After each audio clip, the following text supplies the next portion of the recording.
ഉപോത്ബലകമായ ഒരു തെളിവ് നിങ്ങൾക്ക് കാണിച്ചു തരാൻ പറ്റിയാൽ നിങ്ങൾ പറയുന്ന ജോലി ഞാൻ ചെയ്യാം. ഷാഫി പറമ്പിലിന്റെ പേജിൽ നിന്ന് വന്നു എന്ന ഇടതുപക്ഷ സ്ഥാനാർത്ഥിയുടെ വീഡിയോ ഞാൻ കാണിച്ചാൽ നിങ്ങൾ എനിക്ക് തരും.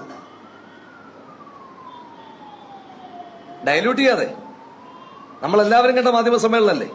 അപ്പൊ പിന്നോട്ട് പോയോ? ഇടതുപക്ഷ സ്ഥാനാർത്ഥിയുടെ ആക്ഷേപത്തെ അങ്ങ് ദേശാഭിമാനിയുടെ മാന്യനായ റിപ്പോർട്ടറാണെന്ന് ഞാൻ മനസ്സിലാക്കുന്നത്.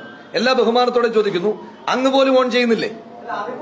അല്ല, അങ്ങ് പോലും ഓൺ ചെയ്യുന്നില്ല. അപ്പം ഈ ഷാഫി പറമ്പിലിന്റെ പേജിൽ നിന്ന് വന്നു എന്ന ഒരാരോപണത്തെ അങ്ങ് പോലും ഓൺ ചെയ്യുന്നില്ല, ശരിയല്ലേ? ഞാൻ ചോദിക്കുന്ന, ശരി, അങ്ങനെ ഒന്ന് ടീച്ചർ പറഞ്ഞിട്ടുണ്ടെങ്കിൽ അങ്ങ് ഓൺ ചെയ്യുന്നില്ലെന്നല്ലേ ഇതിന്റെ അർത്ഥം? അങ്ങനെ ഒന്ന് ടീച്ചർ പറഞ്ഞിട്ടുണ്ട് എങ്കിൽ അങ്ങ് അത് ഓൺ ചെയ്യുന്നില്ല എന്ന് ഞാൻ വിചാരിച്ചോട്ടെ. അങ്ങനെ കൺക്ലൂഷനിൽ നമുക്ക് എത്താമോ? അല്ല, അങ്ങനെ കൺക്ലൂഷനിൽ എത്താമോ? അങ്ങനെ കൺക്ലൂഷനിൽ എത്താമെങ്കിൽ ടീച്ചർ പറഞ്ഞത് ഞാൻ കാണിക്കാം. ഞാൻ ആ പത്രസമ്മേളനം കണ്ട ആളാ.